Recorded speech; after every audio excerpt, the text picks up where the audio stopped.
everyone. In our last match, the Super Hot crew took down Fnatic, and I'm here to take a closer look at that game with Demon and the Fisho, starting with picks and bans, and coming out of all things and all the ADCs on the table, Reckless decided to go for Twitch in the very first rotation. Very surprised, and also meant Super Hot crew could easily make a comp around it to, okay, how are we going to kill this Twitch here? Remember, it takes 6 seconds now to stealth if you get hit during your Q, really, which basically means Twitch is such an easy target to shut down.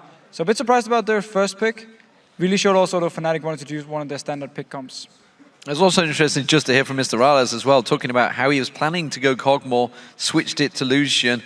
Lucian again working out well, going with the standard build. Yeah. It's the right build to go, and everybody's, I think, finally catching on. Yeah, absolutely. Then talk about the beginning of the game, because Fnatic, as you said, their beloved pick comp, and it was working out in the beginning. I mean, sure, yeah, they got ahead before the real crucial team fights actually started. They managed to play well with it. However, Reckless never really got going in this game here. Twitch, I believe, actually was the first game since he joined the LCS where he didn't pick up a kill. So for him, it wasn't a good game. It was very easy for Super Hot also to shut him down. And Fnatic in team fights never really had the damage they needed to take down all these bruisers here from Super Hot crew. Yeah, and if you look at the team comp, it's the exact same one they took down SK Gaming with. It was, you know, everything in there. They almost took down Alliance. Of course, that was the base race fight. The pick comps from 4.9 with the Twisted Fate, with the Reckless on Twitch, as you mentioned. It just didn't work in this one because, frankly, there was no one to pick off in Super Hot crew. They were always together in groups. Also, maybe the Fisho, is there something related to the fact that it took him a little longer to get going the Twitch, and that was the window they had initially, and they just didn't have enough damage because of it? Well, all in all, I actually just think Super Hot crew's teamfight comp was so good against Twitch because he has no jumps. He's an easy target. If you look at the rest of the lineup from Fnatic, Twisted Fate, no jumps. Yeah, okay, you run Ghost Flash. Still, once you get locked down, you're not going anywhere. Lulu, same deal as well. I mean, there's every single target or every single champion from Fnatic could be shut down or could be locked down by Super Hot crew. And once they actually got onto them or landed a knock-up, Yasuo would jump them, and the whole fight would just start. So overall, I just think Super Hot crew had a better teamfight comp, and once they got them to teamfights, Fnatic weren't far enough ahead to actually do anything. Yeah, let's actually... Oh, excuse me. So I just wanted to say, you know, despite in 4.10, obviously talking about potential AP top lanes, it's the first all AD damage team that I think there's one in 4.10 so far. And honestly, they didn't look too bad. No, absolutely not. Let's actually take a look at one of the team fights where it's very well illustrated that they could pick off people. Let's pull that up on your screen. So Fnatic is actually ahead. We can just roll the clip here. It's a fairly long one. Fnatic group up in this mid lane. They take down the mid tower, and then they turn their attention on to Kazing here on Braum afterwards. Get a kill onto him. He dies, yeah. But after he's dead here, the rest of Super Hot crew are like, we can still fight this one and actually re-engage. Mimer goes in. Selfie's out of position at this moment, so he's not able to jump anyone yet. He actually delays his ulti by such a long time in this fight. But because they're so tanky, all these bruisers here from Super Hot crew, because they have so much mobility, they can constantly get onto Fnatic again and again. Look, Selfie here. First he jumped onto Source, then he turns it over to Expect, and now back to Source. Gets the kill here. Still has ulti at this point. Goes back in. And now Reckless is gonna be the target. The Twitch immobile, it's very easy. Once the knockup actually comes in from Selfie, nothing he can do. Pop him, he's dead now as well. So overall, Super Hot crew, they were so tanky with all these bruisers here, and they could so easily get to the backline of Fnatic whenever they wanted to. And do you feel if they hadn't have just gone back in for that second time, I mean, there was 6-1 up in kills just before that fight, and then Yellowstar came out, made that call, went for the hook. Do you feel if they hadn't gone for that, they could have gone on to win the game? Because they were ahead. They were ahead in kills. They were ahead in gold. They were equal in towers, but they were looking stronger. So it's very hard to say, but often when you see these disengage or re-engage, once you land the hook, you're like, oh, let's go, we can kill this target very easily, and you kind of get a bit too overconfident. So yes, they got punished for it, and in men's Super Hot crew got pretty much back in the game 100%. If they hadn't gone in second time, they would end up trading 1-for-1, I believe, which would have been fine for Fnatic. They could have gone back to trying to pick up targets, so definitely it was a big mistake. However, credit to Super Hot crew for taking full advantage of it. May just be another shot calling problem that, of course, we saw against Alliance the other week. Yeah, absolutely. Very quickly before we go over to the caster again, Rengar, the first one we've seen in the LCS. Quickly wrap up, what did you think of his play right here? The first time we've seen him here, of course, in OGN just this morning. So a bit of a slow start from Impaler, but once he actually got some items going and got to team fights, he was very, very strong. He built a lot of damage, but there was a Ghost Blade for him as well, so he tried to just focus on being somewhat of an assassin jungle. You can obviously also build him tank if you need it, but this time around they just wanted more damage. Yeah, it's something we saw from the career, obviously, this morning.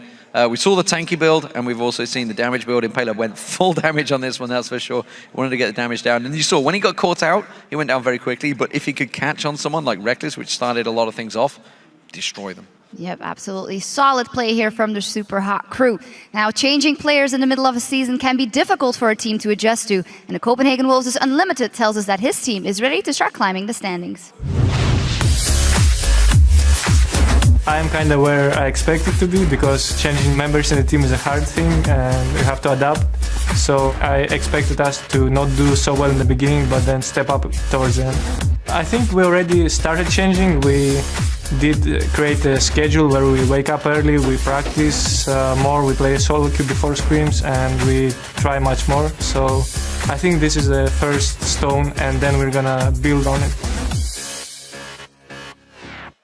First stone and then build on it. The Copenhagen Wolves certainly need to be building on things right now, because it's not looking all that great for them in the table. And that, of course, brings us into our last match of Week 6 as Gambit take on the Copenhagen Wolves. Gambit currently hold the 1-0 lead in the head-to-head after Genja, of course, carried them to a big victory in Week 3. And yesterday, Gambit took on the Super Hot crew and started off really well early and into the mid-game too. Then the later it went on, it became quite clear that the Super Hot crew were really scaling up and coming back into that one of 3 or 4 team fights in a row. We also, again, have to say that Gambit were somewhat fortunate, I think, to get the win after the Super Hot crew focused on the tankiest member in the team. Gambit won the fight and then just closed out the game straight after. Yeah, you know, Gambit came out of the gates really swinging hard yesterday. They pushed the Super Hot crew to the limits. At 30 minutes, they had Super Hot crew on their inhibited turrets. But the problem is they couldn't crack that final line of defense from the crew. Gambit then began struggling, and the Jax Yasuo combo just became too scary to deal with. Now, while all of that action was happening, Nick really stepped up his game. His Karthus was incredible. He found a lot of last hits, and with a strong early start, he continued to make Super Hot crew's life very difficult. But I do want to say that I think the Super Hot crew would have won the game yesterday if they did not make that bad call to engage on Gambit at 50 minutes.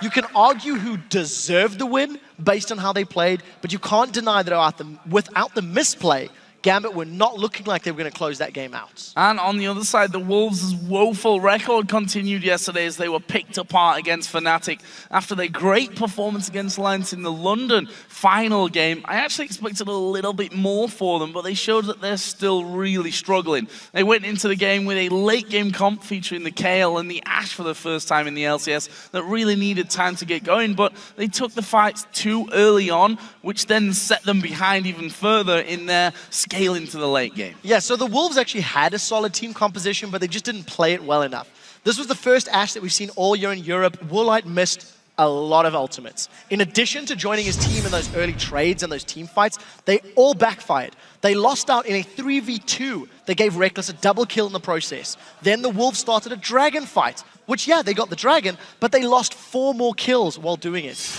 I'm not trying to put all the blame on Woolite because it was a team decision to make those plays, but they just did nothing to help their team's chances at securing a win. And for the Wolves, things really need to change. There's no more room for error because their record in the split is 2 wins and 11 losses. And it's starting to become very scary because the prospect of climbing from the bottom summer promotion tournament zone to playoffs is getting significantly larger. Still a lot of work to do for the Wolves. We'll see if they can start that stepping stone adventure up the table. We're going to find out soon. But first of all, we're going to check out the starting lineups. On the blue side today is Gambit with Darian in the top lane, Diamond in the jungle, Nick in the mid lane, the AD carry Genja, and Edward the support. And of course, on the red side, it is the Copenhagen Wolves, with Youngbuck up top, Airwax in the jungle, Countard playing the mid lane, Woolite on AD carry, and Unlimited playing the support role. So, as the players then prepare to head into Champion Select, let's check out your votes. According to the numbers, you picked Gambit, not surprisingly, by 77%. They looked pretty good yesterday. Their early and mid game was solid, and unfortunately, the composition against the Super Hot crew just got somewhat outscaled. I want to see if Nick is going to be allowed to play Karthus again, because he did a great job yesterday. And Nidalee's not available in 4.10, which was Nick's go-to champion. So that's where my focus should be.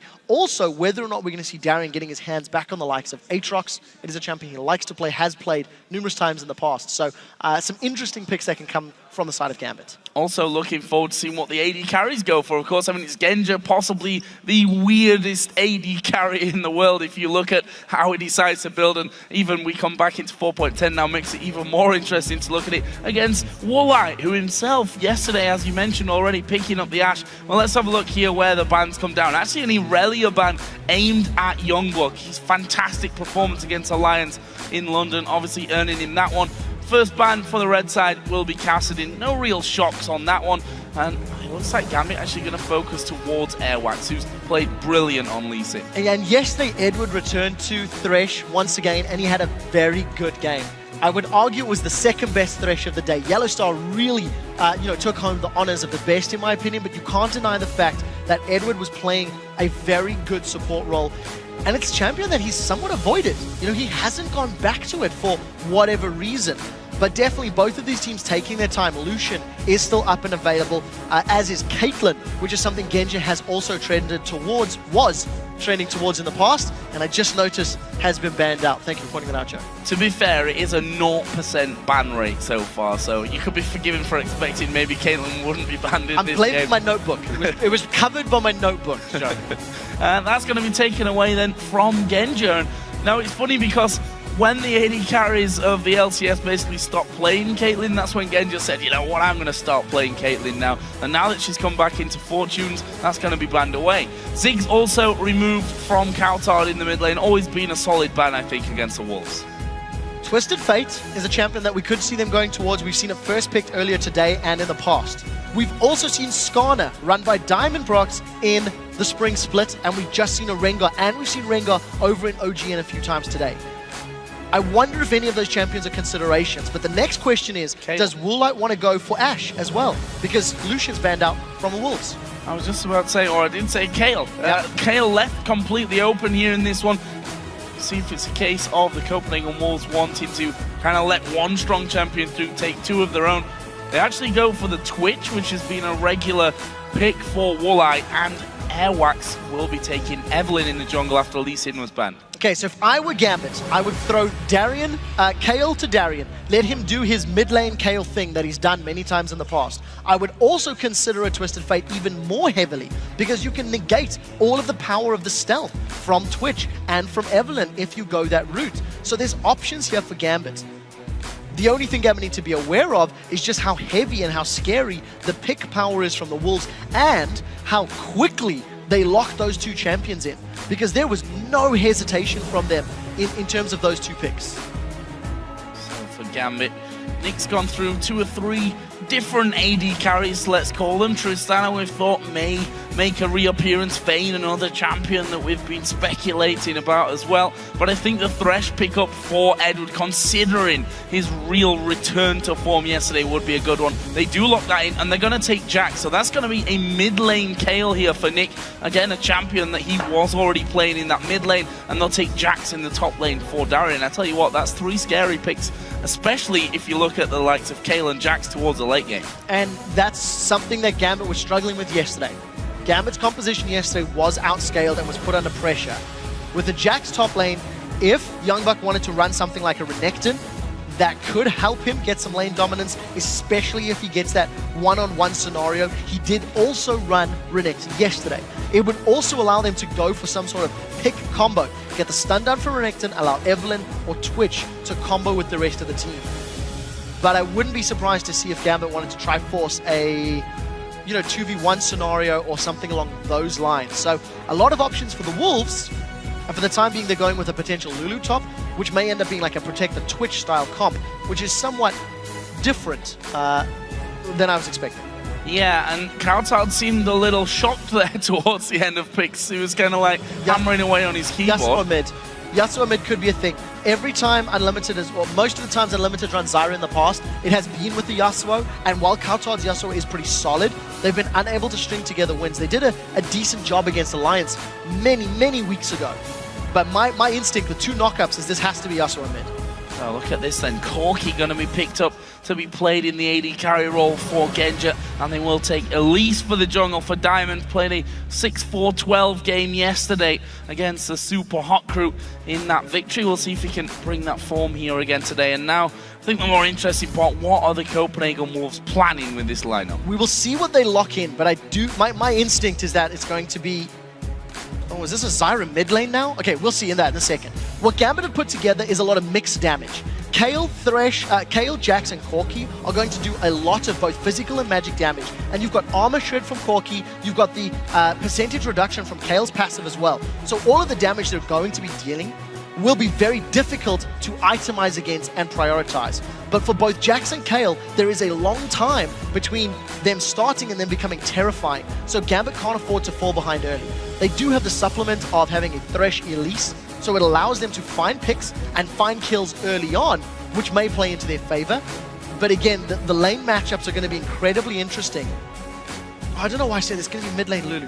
I just had a complete brain fart a second ago. It's okay. We have seen Kautar play Zyra in the past, so that may have thrown you off there a little bit. Youngbuck, of course, going back to his old trusty Renekton for that top lane matchup against Darien, or maybe not, depending on how those lane swaps come in. But Twitch Zyra going to be the lane here for the Copenhagen Wolves. I don't see much damage on the Wolves side. Renekton's going to fall off. If Evelyn builds tank, which is what I'm somewhat expecting, Lulu takes a long time to hit a damage spike. You no longer get 2 Glitter Lancers off. So if the Copenhagen Wolves are unable to protect Woolite in these team fights, they're going to be in a massive amount of trouble. They do have peel from both Lulu and from Zyra, but Copenhagen Wolves have gone all in this hold the line and keep Woolite alive. And I do think it is very risky for them. They do have strong power in the early game with Renekton, with Twitch, even though he's been hit in the laning phase, can combo very well. But I do think the rest of the comp is fairly low on total damage. See how the Corki does as well in the hands of Genja. Well, guys, with these particular picks in there, do you still think that Gambit have got what it takes to win this game? Tweet to @LOL Esports with the hashtag GMB win or CW win. We'll see if you guys change your mind. 72%, if I'm not mistaken, it was just previous to the game. In the 70s, 77, I think it actually was. So possible little switch around for this one, but I think considering form, the Wolves only picked up 2 wins out of 13 so far. Number 1, they're not looking great. Number 2, they really need from somewhere these wins, because I agree. You start getting to the territory where it's almost impossible to be climbing up without going on a massive win streak. Yeah, I completely agree. And when you look at this team comp, you do feel the later this game goes, the better Gambit's opportunities will be. Keep in mind, though, that as the game continues to progress, Woolite will eventually outscale Genja, which is great, but Woolite also needs to get through both Darien and Nick in that role. And you know, we need to see how well the Copenhagen Wolves handle their opponents, because yesterday they were pushed around quite significantly. Well, going to find out here as we get into game between Gambit and the Copenhagen Wolves. Will we be seeing anything interesting at level 1? We've actually seen the pink ward picked up there for Diamond, who at the same time also forgot to get his trinket. Yeah, trinket not necessary for this moment in time. That may also mitigate any sort of team-based invade. You can see that Darien is moving very aggressively, going to get his trinket ward down in the red buff area of the Copenhagen Wolves.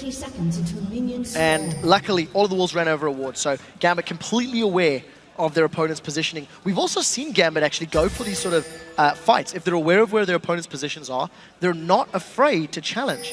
And look at Darien, they may consider moving in. We'll have to see. Well, waiting off to the side here. Diamond coming back out of the base with his trinket ward in there, but the Wolves all going to be walking over that ramp ward, and that will signal to Gambit. Okay, the Wolves backing out of this one. Are we going to see a standard start for them? Diamond in the tri-bush, so they may go a little bit later and do some harassment onto the blue buff start. Or they may just settle in and say, okay, we're just going to have the red and be done with that one. We'll see in a second. It actually does look like we'll have the junglers very much solo, at least for now, starting off their blue and their red buffs. So the Copenhagen Wolves mirror Fnatic strategy from the previous game in terms of invade, drop 3 wards, and look for information on the lane matchups. And with the education or the information that they gathered from the invade, they have opted to initiate that lane swap. So they put their Twitch and Zyra up against Darian's Jax in the top lane. And I'm interested to see if either team's going to go for any sort of tower push early on. But look at the damage onto Darian, just completely zoned away. Also remember, Diamond's got Elise, so early dragons, definitely a strong possibility for Gambit. What are they thinking here? The Copenhagen Wolves actually going to go maybe for a look at the blue buff. Already secured their own as Kauton and Nick here having a bit of a level 2 fight in that mid lane. Ward put down by Nick to give him the vision, but this blue buff looking like it will be smited away and taken for the Copenhagen Wolves in this early stage, whilst Airwax already got his. So that's 2 blue buffs right off the start. We could shorten it to bluffs. I'm not sure that's going to catch on in the community though. And then go back to his rough. So strong start for the Wolves, using the numbers to their advantage. Gambit did not go for a blue buff invade, even though they had Genji and Edward in the tribush in the bottom half of the map. And it's more important about delaying and slowing Diamond down, but they're arriving too late to this bluff, as you were calling it, Joe. I do want to see at what point they start the Dragon. With the Elise, it becomes quite easy and efficient to juggle the tower damage from early level dragons. And interesting, Darian already uses his teleport to the minions in the top lane, not to the tower, so it's going to be a longer cooldown. Also, Woolite and Unlimited now moving to the bottom lane, so immediate lane swap. Copenhagen Wolves maybe psyching themselves out. Yeah, which I think is a risky play up against a Renekton who's going to give you a bit of problems in the early stages. He's going to have the sustain himself, especially with the Doran shield start that Youngbuck has gone for there. So we'll see how Youngbuck decides to play this one. Of course, he's also got Evelyn on his side, so he can come in there without really being detected too much. And we see that Darian pushed quite far up in his lane already, and Airwax is coming around. Yeah, Darian always goes aggressive at low levels with Jax. It may cost him right now. Silence is all we need, I think, for this one. Darian too far up the lane. Didn't even bother to use his flash there. As soon as Evelyn appeared, knew that it was going to go down. Nick and Kauton again, though, going to go heavy against each other. Who's coming out on top of this one? Is the hook down bottom also going to catch on towards Unlimited. They've got Elise there. Corky going to Valkyrie in. Great little cocoon as well. And it's finished off by Genja. Oh, very well played in the bottom lane by Gambit. Mid lane's traded damage. I do want to touch on Darian going Doran's Blade first. He's got 3% lifesteal, and we'll talk about that in a second. Nick is going to get caught. Oh, it's going to be a lot of damage once again. He flashes Airwax, flashes in as well. Turret hits coming down. The shield from Lulu. No more turret hits coming in as well. And Airwax made 2 appearances in lane and picked up 2 kills for his trouble. So strong start in terms of picks for Airwax. We'll get to the strategic play in a moment, but I do want to touch on the double Doran start for Darian. He's got no lifesteal in his runes or mastery, so 6%. And it's interesting to see the change because until you hit 100 AD with the 3% lifesteal, you don't get as much life back. No, it's even higher for melees. So it's not an efficient method of sustaining. And I want to see if Diamond's going to come up to help gank and support Darian. Traditionally, starting with the Doran shield will give you more regen at lower levels and also help survive against the damage that Renektons are putting out. Yeah, and Youngbuck is just going to bully him out of it, surely here once again. We see that TP less than half cooldown coming in as the counter-strike going to be used, and Darian, no mana left because he has to use that extra to try and get the farm while he's there and stay safe. He's going to have to recall out of this lane completely, and this is going to allow freebie farming time for Youngbuck. So this is something that is still very impressive for Darian. He often feeds in games, but he always has decent CS. He was 5 CS behind Youngbuck before being forced out of lane, and the minion wave is not being pushed super heavily. So we need to keep tabs on how Darian does in terms of experience and last hitting, because that's what really matters in terms of the matchup. What was very good is Airwax's early ganks. He managed to get the kill on Darian as well as the flash and the kill on Nick. So if Airwax continues to do that pressure and go for those ganks, it'll work out very well. He's also opted to go Spirit of the Elder Lizard. So he's going to supplement some of the lack of damage from the rest of his team. He's got access to his ultimate, and he's going to go on Genja and Edward. Oh, they spot Airwax, but he's got his ultimate available. Edward going to flash away, but that means he goes down. We see Genja Valkyrie out of things, and that means another kill for the Copenhagen Wolves. This time to AD carry as Darian comes back in lane. We can see Youngbuck already diving on him, and I think this is the strategy here for Darian. Come to lane, use all your mana to get as much farm and pressure as you can. recall, come back to the lane and do it all over again till that teleport comes up. With all of the minions... Oh, that was close. Tiny bit slow there, Youngblood. But with all of the minions that were fighting with Darren in the top lane, Youngblood actually didn't really want to stick around. And you highlighted the strategy from Darren. He's often given up CS for slightly different plays in the past. When he was playing Kayle for Gambit, he did that duo mid lane strategy to try and shut down Froggen a few weeks ago, and it was actually against the Copenhagen Wolves where he did it the very first time, even earlier than that. But he is starting to struggle. 20 CS down, Youngblood's got himself a Vamp Scepter, and he continues to put authority in the top lane. Gambit are also losing the middle lane. Coutard, with the help of Airwax, have put Nick onto the defensive foot. So Copenhagen Wolves, with their strong early game comp, have got an early game lead. So let's see now, Darian has gone back towards that top lane. We see the Airwax, who was able to steal away the first blue buff of the game for the Copenhagen Wolves, will be moving in here this time though. It's already gone, but had to be smited by Diamond. No, that is completely a lie. It was smited by smited by Airwax and then lost auto attack by Nick. Okay. So that's where the confusion came in, because I saw the blue buff go with the smite. Diamond, it wasn't the smited it, but it still goes over to Gambit, which is the important thing from their side. Yeah, one auto attack too early for the side of Airwax. And, you know, very, very good start for him. He's been extremely present in the standard lanes. He was able to punish top and obviously punish middle. But now we need to see how he plays it. Look at that hook from Edward. Max Ranger actually going to go for this one here. Good plants down from Unlimited. Will actually slow the progression. And look, Coutard now coming down towards his bottom lane. Gonna spot Edward completely on his own. But Coutard might actually be in trouble. They've got Nick. They've got Diamond coming in. They choose to bring Nick in with the lance. And there's the hook on towards Coutard. His Wild Growth's going to not help him enough. And that will be Genja getting his second kill of the game. Very, very strong play from Edward. He pulled Thresh out yesterday, landed a lot of good hooks, and he's doing it again in this matchup. This is helping Genja maintain his CS advantage, and with the assist on Nick, it's going to help him out to make up that CS deficit that he's currently struggling with. If Gambit can continue to string together kills like this and delay Copenhagen Wolf pulling ahead, their composition can do very well at scaling and do very well, especially if they want to try play split push, play the lanes, because Jackson Kayle can do that incredibly well.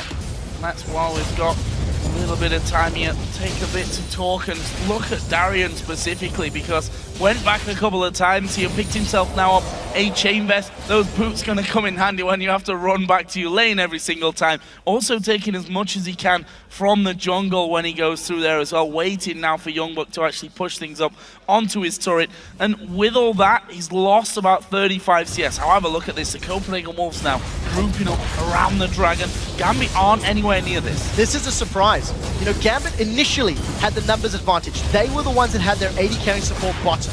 And with the number of ganks that Diamond has put, that Airwax has put on the bottom lane, it's applied so much pressure that the moment Gambit have backed away, Copenhagen Wolves have taken advantage of it. Unlike yesterday, the Wolves have picked a time to go for Dragon with a comp that can do it in the early stages. Gambit don't really want to look for the big team fights around Dragon because their comp will just simply be weaker without all of the items. Darren continues this aggressive top lane. He's even thrown his ulti down. Throwing his ulti, and that's because Diamond's actually coming in there as well, although maybe a little bit early to put the aggression onto Youngbuck. That means that Diamond won't actually be there to get a kill for them. However, they might be able to free up a little bit of time in that top lane. Airwax actually doing a similar thing, going to try and come across the cover. But again, Darian burnt through all his mana. With that one, he's going to have to recall. Does have TP back up, and with that Dragon going down, we'll see if he actually goes up towards the top lane. Well, I'm not sure that Gambit really realized just yet. Yeah, I wish I had been counting how many times Darian has recalled. Unlimited even blocks the death sentence by a very smart usage of the plants. And you know, Zyra is a support, we are seeing him more and more, but I do want to highlight that there's a difference in AD carry items after this fight in the mid lane. Oh, Coutard going to take a lot of damage, puts the polymorph back down, and Nick not wanting to go too deep on that one. No Ignite to really finish off. Wild Growth and the Ignite were both available here for Coutard, and Darian has now been spotted. He needs to be really careful there. Yeah, Nick with the early Berserker's Greaves also going to allow him to be more mobile and potentially go for those backs. They've hooked Unlimited. They've hooked Unlimited. He comes into the box. I can't see him getting away. We'll actually use the flash there. Woolite trying to turn it around on towards Genja, but there's a lot of damage back onto him. Genja decides to back away with the poison going as Diamond comes around. Can he get under the turret for this one? He's not going to try, but Woolite and Unlimited using pretty much everything. In fact, they did use everything there to stay alive. In the end, that's probably going to cost them the tower. It does look to be the case. Diamond decides not to flash forward, and Genja with the Summoner heal is able to survive the poison. But Dragon is not there yet. Yeah. It was secured by the Wolves. So Gambit, unfortunate to not pick up a kill. We do see them at least pushing Woolite and Unlimited away. But you have to give props to both Edward for the Death Sentence, Flay, Box, everything. And the same can be said for Unlimited. He put the Stranglethorns down. He mitigated all of the damage that could be put out. Now, drama's not over yet as Airwax is coming from behind. They've got Woolite! Oh, they got Woolite. This could cost him his life. This time, no summoners available to keep him alive. And actually, Genja taking the Lantern. I thought they were going to keep going on to Unlimited. They decided to stay in that lane with the wave pushing up against them. It's going to cost them another kill. Genja at 3-0-0. Dangerous territory. Deficio would call that a sneaky play. And with the kills that Genja's worked towards, he's going to accelerate the rate at which he gets his Trinity Force. Yesterday, we seen a Corki, Trinity Force, and Blade of the Ruined King. So we need to see how Genja decides to itemize, because obviously with the changes to Bloodthirster, significantly less ideal, because you don't have all that bonus attack damage for the burst on Corki. I'd actually argue that it wasn't even sneaky, that play. There was a red ward in the tri-bush that Edward walked right over the top of. And then he snuck around the side. I mean, they just done all that damage to them. Were they really going to back away once they realized that dragon wasn't there? Either way, it doesn't matter because Darian here is going to be possibly out of position. We'll use a flash, though, to get back behind his turret. But again, ultimate use, flash use, and that teleport as well. Coutard had started to come up towards his top lane, but there's not really going to be anything for Darian to do about that tower. Coutard's going to come over and try and hold on to his mid one though. The thing is, with all of the pressure that Airwax has put in that top lane, it has meant that the bottom lane is going in favor of Genja and Edward. The ganks have been slightly more effective. Yes, Airwax ganks have been strong, but they haven't been getting them map presence for the time being. Gambit have got a lot of damage onto that middle and bottom tower. So if and when Gambit decide to focus the objectives down, they will actually accelerate ahead of the Copenhagen Wolves in gold. But the problem is, or the thought process for the time being, has not been that. They seem content to continue farming, try buy some more time for Darian to be relevant. And if you look at just the matchup, that's a Chain Vest and a Phage against a Blade of the Ruined King. Youngbuck is going to decimate people once he's above 50 Rage, or Fury rather, and uses that Empowered W. 3 strikes, 3 times 8% current health. That's going to hurt a lot. And Airwax is now stalking Darian. Actually, technically, he's being stalked by him. Darian won't know that one, and Darian actually decided to put down his Trinket Ward and jump away to safety. And you have to feel for him, has been focused a lot in this top lane up until now. But look at this, Gambit actually invading on the enemy blue buff. Will take it, however they are going to be getting the turret as well at the same time. So overall, really nicely working out as Woolite going to get Cocoon. The hook had already come out, and there was the stealth coming in. Actually, Unlimited gone very deep on this one. He did put down the Stranglethorns. Youngbuck going to teleport in at the bottom side. They get the kill there onto Unlimited, and Edward will also fall down. Can they now get in towards Genja? No real big CC to help that out. And Diamond is actually on top of that ward that I was talking about there before. Turret, of course, did die. Now Airwax has been spotted out by Nick. There is Diamond diving in. Youngbuck going to stun him up. This is a lot of damage and a kill for Youngbuck. That was a great flash from Youngbuck. That was a near point-blank Cocoon that he just anticipated, and once Diamond started the spell animation, he hopped straight over it. Got the kill. Thanks to the kills and the usage of teleport at the right time, Copenhagen Wolves will have access to the second dragon of the game.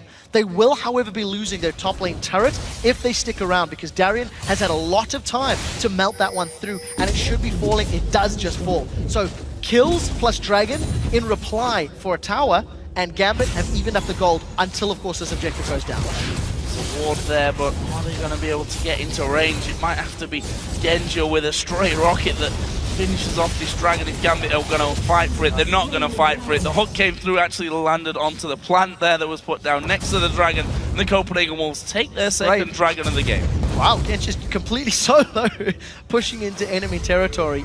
4-0, Trinity Force no boots. And effective gold is 1,000 over Woolite. Thanks, of course, to a massive CS advantage. And he's sitting on 1,600 gold. So I'd like to see if maybe Genja decides to opt for an Infinity Edge as his next item. Just relying on the 6% lifesteal from Doran's.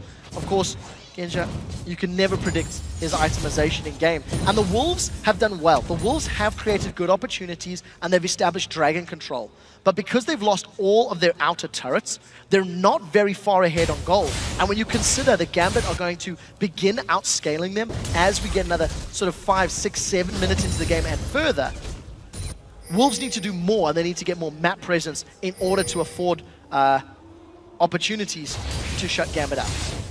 Surely gonna start out squeezing them on the map as well with those turrets down, getting vision in the enemy jungle. In fact, we see Diamond doing just that here as he puts a ward down by the Wraith camp on the red side of the Copenhagen, the red buff side, of course, of the Copenhagen Wolves jungle.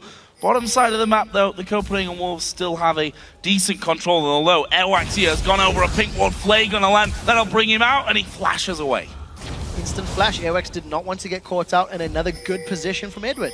Opens with the Flay, looking to get some CC down. Now the thing is, Copenhagen Wolves have got a team comp that needs to be playing, sort of flanking. Twitch wants to surprise people. Evelyn wants to surprise. And while Gambit are struggling to, or surprised, or reacting to Copenhagen Wolves engage, then Unlimited can run amok with his Grasping Roots, with his Stranglethorns. If Gambit ever get into the backline of the Wolves, it's very difficult for them to get away. Once that Stranglethorns is down, there's not enough protection for Woolite, and Woolite, he wants to hunt Genja. Gonna have a go at him with that play to the Ruin King. Instant Valkyrie away. The rat-a-tat-tat coming out, and actually Edward there will force a flash from Woolite. The man being aggressive in that scenario. There was also a summoner heal used by Genja, so 1 for 1 on that, although you'd rather, I think, use the summoner heal than a flash any day. Completely agree. A little bit of miscommunication between Genja and Edward as well, because you've seen the Lantern going down, which may have gotten Genja even further to safety. Regardless, Nick and Countard going at it. All very, very slow after that one, kind of crawling away from each other. Now what's actually coming around may just interrupt Nick here, trying to push away. And in the meantime, Youngbuck has taken finally this outer turret in the top lane. Funnily enough, that's the first turret for the Copenhagen Wolves this game. None of the other lanes have really been pushing to the turret. Nope. I mean, Woolite and Unlimited have been dealing with Genji and Edward in terms of pressure under their turrets. Countard and Nick have got very good wave clear, and they've just been pushing back and forth. Edward, he's going to wind up. Let's see if he connects. No, he doesn't. Nice little sidestep by Countard. And I mean, you kind of not exactly a 50-50, but you go left or right in that scenario and hope that Edward is not trying to predict where you're going to go with that one. Meanwhile, there's a little bit of a fight here off to the side. That is some good damage out from Genja. That was a big one from Genja. On his rockets, every fourth one will deal bonus damage, plus the Phosphorus Bomb. Just shredded, 30% of Woolite's HP. But what you are noticing from the Copenhagen Wolves is they're starting to group. With the top tower down and teleport almost available for Youngbuck, it feels like the Wolves are now trying to group up, get vision, and maybe force objectives. Maybe try to take advantage of their team comp in certain areas. Because of the power of Spray and Rat-a-tat-tat, as well as Stranglethorns, as well as even Agony's Embrace, if the Wolves can force Gambit into some tight corridors, maybe the jungle, maybe the Dragon Pit, it allows them to amplify all of their sort of AoE abilities and AoE damage. So for Gambit, it's very important not to death ball in a single location, because they do run the risk of getting hit by all of those AoE spells. Interested for this next dragon fight as well that's coming up. We see finally a Trinity Force has been completed by Darien. It's been a long, arduous road to actually getting up there and getting that first major item in. Still a good chunk of CS behind that of Youngbuck. who's quite frankly been alone really on his island, apart from when he's TP'd in to those fights down by the Dragon. And look at this, Gambit already starting to get those deeper wards in that the Copenhagen Wolves can't Genja can get really flanked. get away from because they've lost those turrets. Airwax is waiting for the rest of his team to actually get into position here, but Gambit waiting inside of that brush. Genja's safe. Yeah, Genja manages to get away. The rest of Gambit can respond, and they've started the fight. Oh, here comes the teleport down as well. Actually, the Wild Growth was used very early. Stranglethorn's coming out, but Darian dives into the middle of them. Won't quite finish off Unlimited, who went very low. Edward surely will fall. Youngbuck gets that one. Darian has to flash away, but the Copenhagen Wolves are going to keep going. They managed to get that one as well. It's Airwax that goes on the killing spree. That's a 2 for nothing, and at least an outer turret. Yeah, but look at Nick. He's been left uncontested in the bottom lane. They may be trading turrets. The rest of Copenhagen Wolves have decided to back away. 2 plus a tower, and Nick, let's see if he can actually secure this objective. It looks like he will be able to. Can Gambit contest the Dragon? They've got their jungler, but he's low on HP, and he has no smites available, so they may be losing the Dragon as well. It's a lot of attack speed already for Nick. He starts his recall, stops his recall, starts it again, and actually Airwax, I don't think you can 1v1 him here. The rest of the team are finally coming around. There's an intervention. Was Your intervention, didn't use it. Stunned up because of the fact that Youngbuck landed the CC before Nick could even get that out. He just gets melted. Diamond almost available with Smite. I think it's not even going to come off cooldown before Dragon goes out, but Copenhagen Wolves, they're sticking around. The damage that they've done though, there might be enough for them. There's a Wild Growth coming on towards Youngbuck. Genja running amok at the back, and there's the rest of the team. Darian going to start diving in. Light will be the next target as the Valkyrie comes over. He gets another one. Youngbuck's on top of a wall, and he gets it with the hook through the wall there at the end. It leaves Genja unstoppable. 3 men down as well for the Copenhagen Wolves. 5-0-1. We have to tally up everything in a moment, but this is very risky. Gambit engage 3 versus 5, and even though Darian does join for cleanup duty at the end, there was always going to be casualties. What it does mean is Gambit lose the Dragon, they lost the inner turret, and they managed to get a kill. But you're noticing on the picture-in-picture, this is going to be a Baron. So net gain is completely worth it for Gambit. They come away with the Baron. This isn't going to be stolen. It shouldn't be stolen by Unlimited. Very, very smart play. Can Darian get away with his life? That's the question. Stranglethorn's coming out there as well, and Darian knocked up, but not the damage, of course, from that support Zyra, although he has got Leandri's Torment at this stage. We should probably notice that, so those plants actually do a little bit of damage in there as well. Either way, it's the first Baron of the game going over to Gambit, but the Copenhagen Wolves still have a gold lead, still have kill lead, but Gambit is starting to get to that position now where they really, really have ramped up, and we see Hurricane added into that Nashor's Tooth. Of course, Darian's going to be getting stronger as we go along as well. The whole Gambit comp is going to continue to get stronger. And the thing that we noticed is that whole Dragon Tower play, I initially thought was quite bad. But because Gambit were able to secure the kills, they had calculated if we can get Kayle and Jax to get out of this one and get to the Baron, this should be a fairly safe Baron, which it was. They secured it, they didn't lose any members as Copenhagen Wolves were responding. Keep in mind that Jax, Kayle, Elise, Corki are going to keep ramping up. And in terms of items, Diamond has gone full support. He's gone, Spirit of the Ancient Golem plus Aegis of the Legion. We've seen another support Zyra rushing Leandri's Torment. And Edward, he's also working himself towards that Randian's Omen. So you've got a lot of tankiness being built up along with the damage amplification that Gambit already has. So Copenhagen Wolves, while they're 1,500 gold ahead, I feel like they need more gold than that in the lead to stay relevant against this composition of Gambit. Other items coming in, Infinity Edge for Genja, and I mentioned at the start of the game that Genja carried the Gambit team to their last win against the Copenhagen Wolves, and it's not looking like it could be a different story this time around. 5-0-1 for him. Gambit now move up onto that inner turret in the mid lane. A lot of poke, dangerous poke at that going to come out from Genja. Yeah, and notice the importance of that Frozen Heart for Youngbuck. There are so many members of Gambit's team that rely on auto attacks. We'll see how effective that is. The rest of Gambit, they're forcing the tower down. Stranglethorn's not available for Unlimited. Airwax coming around the side. Youngbuck going to go into the middle of them as well there with a Wild Growth on it, but he's been absolutely destroyed. Nick will have to flash out to 1 for nothing there for Gambit, and it looks like they want to retreat. Kautar trying to keep up with them. The hook doesn't quite connect for Edward. But look at Gambit, they're turning this one back around. They've got the Baron on. They know they're going to have some regen coming in. Airwax is actually trying to sneak around I thought he was going to go for the blue there, which he would have certainly lost. There's another hook. I'm not sure why he's there, though. That's the problem that I have. Why is Unlimited hanging around for that one? They lose the tower. Genja now dominating at 6-0-2. The rest of the team was not in front, and Unlimited just eats a death sentence and is taken out. Gambit have not stopped the pressure. They've got so many auto-attackers that they've shredded 50% of the HP away from the inhibitor turret. At 27 minutes on the clock, with the gold lead or the gold items that Gambit have accrued, they are no longer the weaker team on the map. And because Copenhagen Wolves have invested so much in this comp into protecting and keeping Woolite alive, the rest of the front line needs to stay up. They're not doing it, and the team is weaker for it in those team fights. I think there we saw the problem of having that frozen heart when you've got no real HP behind it either. I mean, the Giant's belt is picked up after the fight there. Youngbuck dove in thinking, okay, they're going to be reduced here. Reduced damage for all is a great thing, but he dies far too quickly as the main tank in that fight. And keep in mind, you need not only a ton of HP, a ton of armor, and you also need a ton of magic resist. Because of all of the mixed damage that Kale, Jax, and Corki are putting out. Every single one of them has a pretty good amount of both magic and physical, and it's just making life very difficult for the Copenhagen Wolves. I also have to give props to Genja. While he's played on the outskirts of risky positioning, he's not given up a death yet. He's always landed those last hits when he needs to, and the rest of the Gambit team are picking their team fights very, very effectively. They've always come out a net gain ahead whenever they've initiated combat scenarios. So what's next here for Gambit? They've lost that Baron buff now.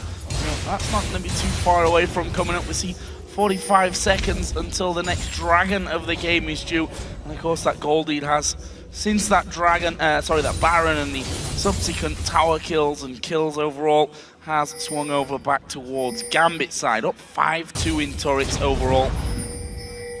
Up across the map, really. We see a needlessly large one blasting one for Nick, so he's going to have himself that Rabadon here soon, and that's when the Hurricane really starts to pain you. Yeah, and I don't see Copenhagen Wolves being able to siege. Oh, that's a great lantern on Airwax. Oh, is Genja actually going to go too deep on this one, though? Woolite and Count out of there. Unlimited coming in. There's another hook, this time onto Airwax. Wild Growth comes down. Strangle Thorns as well. Have they got enough this time around? They've left Darian completely alone at the back. Diamond was trying to get onto him, and this time Youngbuck doing a great job of keeping them all away. And the Copenhagen Wolves turning this one around. They've got two already. Can they get any more? Gambit able to back off. Genja had just backed away completely there and gone back to the wall. The strength of the Strangle Thorns holding Gambit in place, and because Unlimited was able to protect Woolite, it means he can put the damage down. That Rat-a-tat-tat did a good job to buy time and damage until Youngbuck zoned the rest of Gambit away. It is a good fight for Copenhagen Wolves because they get the tower as well as the dragon. But the two things to note is how much Gambit are split up. Youngbuck completely zones away Genja. He slices and dices through everybody, and Darren and Diamond are not able to take Woolite out. So Youngbuck is sitting amongst 3 members of Gambit, and it just allows the rest of the team to clean the fight up afterwards. And it's given Copenhagen Wolves a small gold lead, but you still feel like they need to catch Gambit out of position a few more times, just like that, if they want to get more control of the reins of this game. Building that Goldie back. We actually saw a second Frozen Heart now picked up, this time for Airwax. See how that really lends to these fights with 45 seconds. Not until the Dragon this time, but until the Baron comes in, and that is going to be a big thing in this game. Not something that the Copenhagen Wolves can afford to be giving up for free. No, they can't. And I do want to say that this is the first Kale in Europe 4.10 that we've seen go on the Hurricane build first. The 2 Kales that we've seen yesterday did go for the burst build, Death Cap into Lichbane, etc. So Nick's still sitting with a consistent sort of shred, multiple attacks. And also, Darren still no Blade of the Ruined King.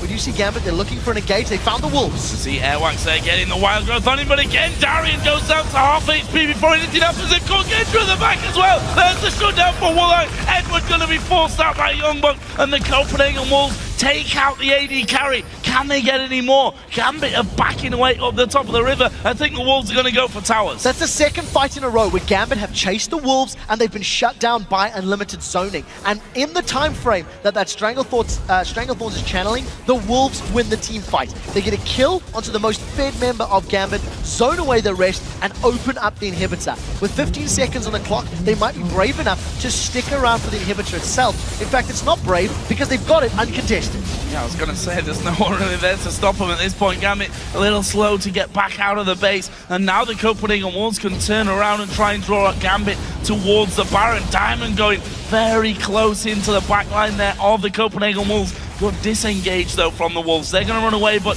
Gambit might feel comfortable enough here to think about going towards Baron. In fact, they're already doing some good damage here and chasing them away completely. Yeah, Genji's coming up from the backline as well. We'll see how quickly he can get himself into this team fight. Copenhagen Wolves have stacked themselves up a lot of armor, a lot of hit points on both Airwax and Youngbuck, and this is helping them out. A crucial death sentence misses from Edward, but here comes Gambit for the third time in a row. Trying to get in this time though, not being able to do it. Coulthard is in a precarious position as well because he's not got much mana left. If a fight should actually go down here, we'll have enough just to get his wild growth off basically and help get a knock-off or maybe even save someone's life. What are Gambit going to do now? They want this blue buff, take that away from Coulthard. Fits into the fact that he's got no mana. I also feel like if Unlimited doesn't have his ultimate, then Copenhagen Wolves should be backing away and shouldn't be looking to take the fight. What I do think is great for them, because Youngbuck has got himself a massive amount of armor with the Frozen Heart and the Randians almost completed, he is in possible kill threat range of Genja. Genja's got no additional, not a massive amount of additional critical hit chance from that Trinity Force to back up the Infinity Edge, and he also has no additional armor penetration outside of that Gatling gun. So Youngbuck should be able to stand toe-to-toe with him for a while, and if Youngbuck gets a good stun with Blade of the Ruined King, may even be able to out 1v1 him. We will be finding out probably sooner than later because Gambit are playing the bait game. There are minions on the bottom wave pushing up for the Wolves, and the Wolves have just caught Genja. Oh, Genja, quick Valkyrie away, but he's lost half of his health, and that may just be enough here to signal an attack for the Copenhagen Wolves. They push those super minions down the middle lane. Genja's trying to get some HP back from the Wolves.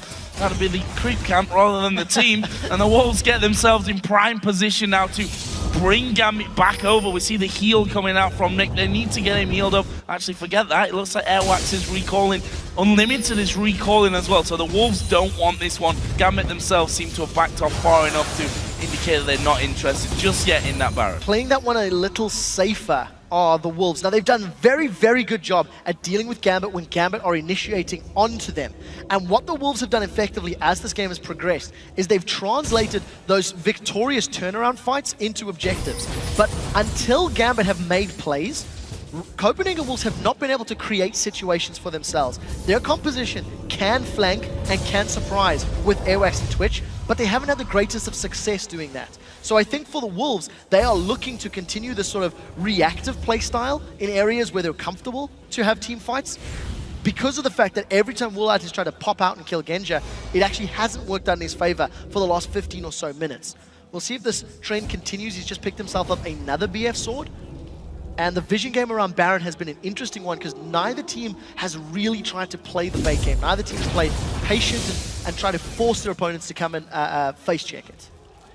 I think that comes down to a lack of security, really, in this game for Gambit after losing those couple of team fights. Look at this, there's a flank from Airwax. This is where he could really excel, especially if Gambit get themselves grouped up together. They know that Diamond is off to the side. Airwax is now behind enemy lines. They're going to go for this one. He gets the ulti up onto two. Who's the focus going to be? Looks like they're trying to get back to Genja with Youngbuck, who gets pulled in there. But Nick being destroyed by Woolite. Going to use a last-second intervention. Diamond will go up in the air, but he's going to pay with his life. It's only a single kill, but loads of them, actually there's two kills. Edward went down, of course. The others really low, have to go back. The Wolves, they don't really know what they're doing. They have run halfway in, halfway back. Inhib respawns. They'll take that and surely go Baron here. That was an exquisite flank from Airwax, and that was the first successfully completed one this particular game. Airwax manages to come right behind, zone out both Genja and Edward. And again, I'm going to talk up Unlimited. His Stranglethorns forces everyone away. So because Nick and Darian can't jump to the backline of the Wolves,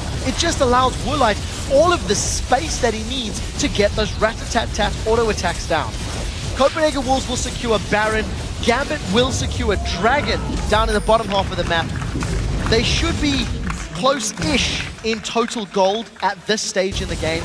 But again, Dragon's late game value has been decreased. And you can see Copenhagen Wolves accelerating further ahead. It's 4,000 gold. But they have just had better team fights multiple times in a row, thanks to the power of the Wild Growth and the Stranglethorns. Gambit need to find better picks and better ways into the back line, because every time Gambit have tried, they've been completely thwarted by Unlimited. They're picking the wrong times to team fight.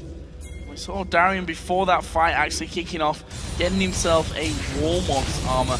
Is that a case of, I need magic resist and I need armor, and I can't actually afford either of them right now, so Warmox it is? I definitely think so. It is a very efficient stat. It synergizes just with, you know, it amplifies the armor and MR that he gets from his ultimate by making it more effective. The only problem is there are 2 Blades of the Ruined King on the opposing side. So you stack up that HP, and with the new blade, if your target has 937 HP or more, each auto attack from a Blade of the Ruined King, thanks to the percentage damage, will deal equal damage to an old Bloodthirster. Darian currently has 3,489, so he's going to take a ton of damage every time Woolite opens up on him, and Woolite's still growing. He's going to deal more damage than Genja in this late stage of the game, and Gambit need to shut him down if they want to win team fights. Wolves making a move towards that bottom lane. Actually, they've caught out Youngbuck here in no man's land. Slice and dice won't be enough to save him. May have opened up this bottom lane though. Gambit not far enough up to be thinking about any kind of base race here. They may try and head them off, but that's a Baron up Wolves team. I don't think they'll bother. Just trying to stop them going towards or going any further into the base and for that inhibitor turret. 45 seconds on the clock. It should allow Gambit to at least push out the wave where the super minions are pushing down. Keep in mind that Copenhagen Wolves have got pretty good wave play in Lulu with that Death Cap and Void Staff, so she should be able to hold off the tower. In addition, Gambit don't really want to tower dive onto a Zyra. Hell, they haven't been able to fight into Zyra for the last 10 minutes, so they've got to be very careful. Wolves have got 15 seconds to defend before Youngbuck is up and available. Gambit are looking to siege. The only thing that can really cause them a lot of trouble is a strong Stranglethorns or Agony's Embrace. And you see, I think this is the smart decision from Gambit. Yeah, Airwax was already behind them and splitting up from it nicely, but that's actually going to leave Edward and Genja alone. And look at this, Kautarn is going to be coming in there quickly. Good hook onto Kautarn. Genja will be allowed to get off towards the side, and the rest of the team coming around from this one. Woolite has picked up Genja now. Can they get any more from it? Darian split between Kautarn and Unlimited, but Diamond the focus for the Copenhagen Wolves. He goes up in the air. Woolite will finish him off for the triple kill here with Twitch. Darian is too low to do anything. The Wolves going to try and push it home, and they've even got Kautarn trying to chase him down. He gets out. So Darian survived, but I don't think it's going to be enough. Gambit completely splits up while retreating. They've been flanked before. They're dealing with stealth champions of Evelyn and Twitch, and they give themselves the opportunity to be flanked. Copenhagen Wolves punish Gambit, and they're going to take this Nexus down. They've picked themselves up a win. Brilliant game from the Copenhagen Wolves. Definitely got enough here to finish this one off and taking down Gambit. Only their 3rd win of the season here in the summer split. And a much-needed win as well. A sigh of relief, no doubt, for the Copenhagen Wolves. Gambit just could not break through the Wolves' backline. Every single team fight Gambit initiated was interrupted by Kautarn and by Unlimited, and Gambit just couldn't make damage stick to the targets they wanted to. Woolite ends that game 7-2-9 after you felt like you had little to no presence in the laning phase. Just comes back in the mid game so solidly, and I think Gambit's team fights really need a lot of work that game. Howl of the Wolves, not a sound that we've become accustomed to hearing here in the summer split. Just the 3rd win that they've picked up. Still a long road ahead of them, there's no doubt about that one, but definitely a confidence booster to beat a team like Gambit, who themselves not exactly in the finest form, still trying to rediscover themselves with a new mid laner. And the problem there was just calling and focus. Because one thing that you found is every time Gambit did initiate a team fight, it was into Zyra with her ultimate available.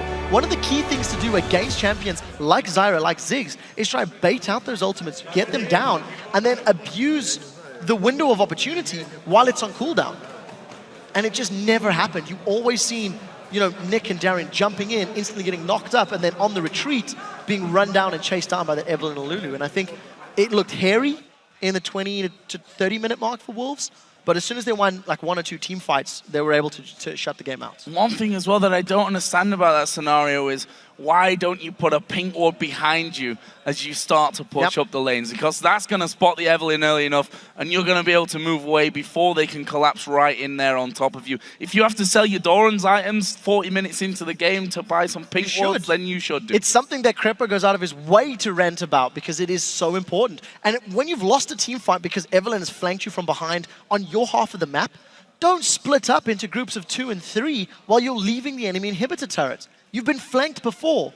If you don't have vision on Evelynn, she's looking to flank you. Just assume that. Work under that operation. And if you stick together in a 5v4 situation, the realistic chances of them jumping are much, much lower. Well, the Wolves finally picking up another win here, going 3-11 in the table. But for now, we're going to check in with Shox, who's on stage with the Copenhagen Wolves' Coutard. Thank you very much, Joe. First off, congratulations on a well-deserved and needed victory, I believe, for the Copenhagen Wolves coming in here. Talk to me about the end of that game and maybe what, after the heartbreaking loss versus Alliance last week, what did you take from that and apply it to your decision-making in another close game here? Well, we tried to figure out who was stronger, we or them, and we noticed that, well, if we get the positional advantage, we can just destroy them in team fights. So we tried to get the Eve to come from behind, and the Renekton can double dash through to get to them. And by using this, we could set up really good fights. And they kept going in on you guys at the end of the game.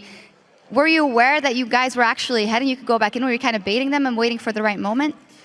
Yes and no. We were actually surprised with how aggressive they were playing, but it allowed us to easily set up the flanks especially. But overall, I think they wanted to get a snipe on someone of us and thereby winning the game. Because if we get to set up the fights, we get to determine the pace and we would win. All right, then talk to me for the patch 4.10 for the Copenhagen Wolves. You obviously also didn't have that much time to prepare for it, but what works for you in this patch?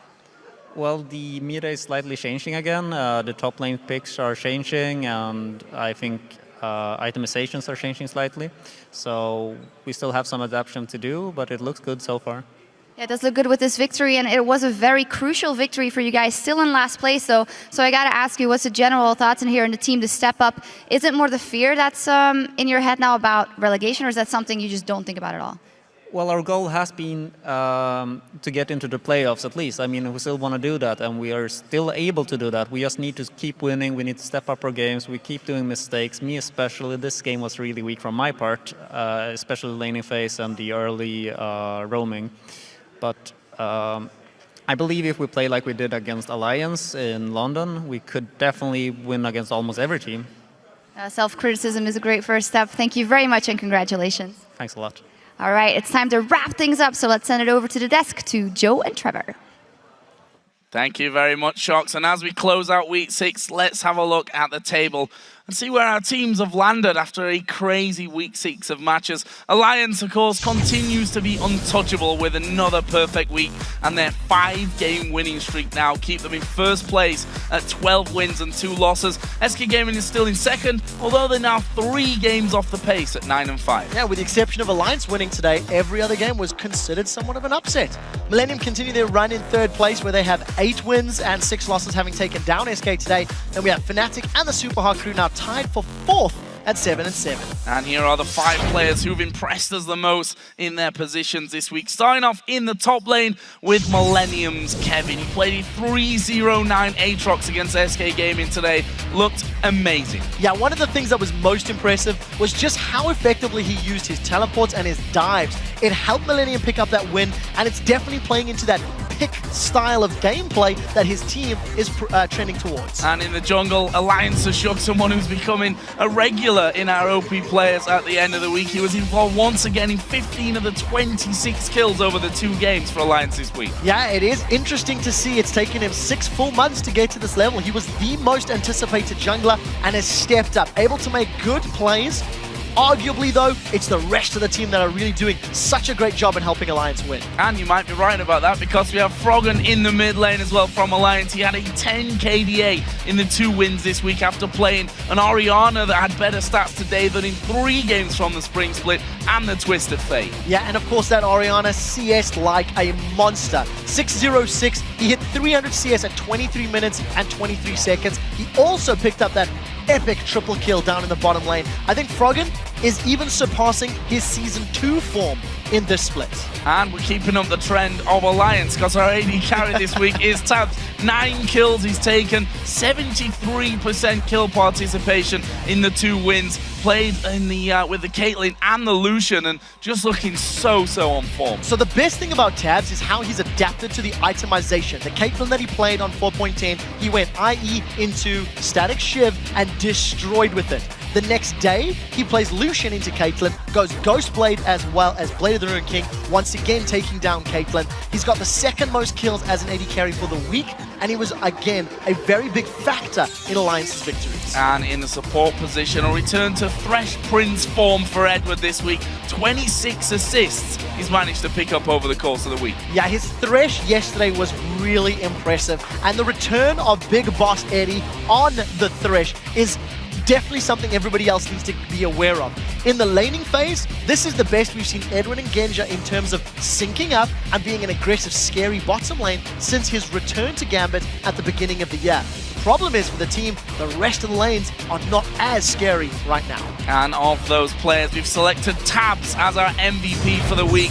As I said before, such an incredible week he's had with a 19 KDA with Caitlyn and Lucian. We also have a video clip of Tabs getting a kill on Cottonex in the mid lane after a dragon fight. Yeah, this particular kill that I'm almost sure happens, he flashes and gets that headshot proc if memory serves. This was our first real taste of the terrifying Caitlyn that Tabs could put together. And earlier today, he was talking about those 3 hairs on his neck beard that he needs to shave off and demonstrating his mastery of Lucian with the new itemization and the new playstyle. I'm excited to see how he continues to play because of how drastically different this role is in the patch. Well, really looking like he's having fun, and that's one of the more important things here in being successful, I think, as well. And guys, don't forget, week 6 of the North American LCS starts tomorrow with a matchup between Team Solo Mid and Counter Logic Gaming, followed by Complexity versus Cloud9. Then Evil Geniuses will go up against Team Curse, and Team Dignitas will face LMQ.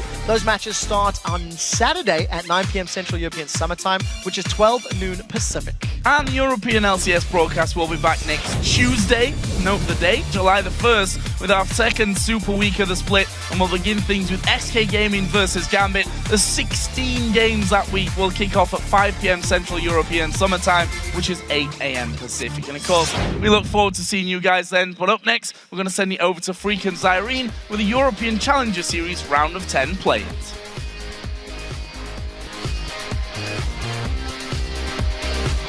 Actually, I need to shower. I need to shave. I'm getting a neck beard, dude. How are you getting a neck beard? You don't even have any beard. No, look, there's like... Oh my god, Jeff. No, that's pretty much nothing. There's like 3 hairs sticking out. Exactly, I need to shave those 3 hairs. Having to use everything he can to escape this one. He's going to get stun locked up there. The ultimate from Wicked going to catch him low. Is it quite enough? One more hit. Froggen comes in. He's going to secure the kill. Vander's on there now. Vander's taking low. Froggen gets on towards him. Tabs picks himself a kill. They're going to ace the knockout right here, right now.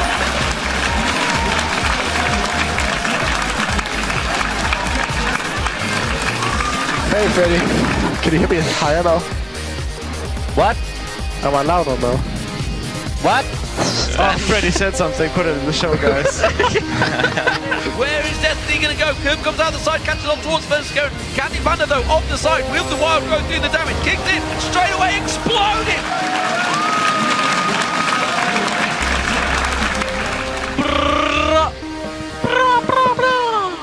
Peter being toxic again. It's a joke. Again. Lame is lame, enjoy the game. So far, Fnatic have done a good job of that. The knockup, selfie dives in. Good wild growth for the Super Hot crew. Gonna focus on Serectus. Cyanide's the next one down. Peke off to the side. Can only go card 1 man. Woolite, sing for me. La vita l'agitano. Will be allowed to get up towards the side, and the rest of the team coming around from this one. Woolite has picked up Genji now. Can they get any more from it? Darian split between Countdown and Unlimited, but Diamond the focus for the Copenhagen Wolves. He goes up in the air. Woolite will finish it.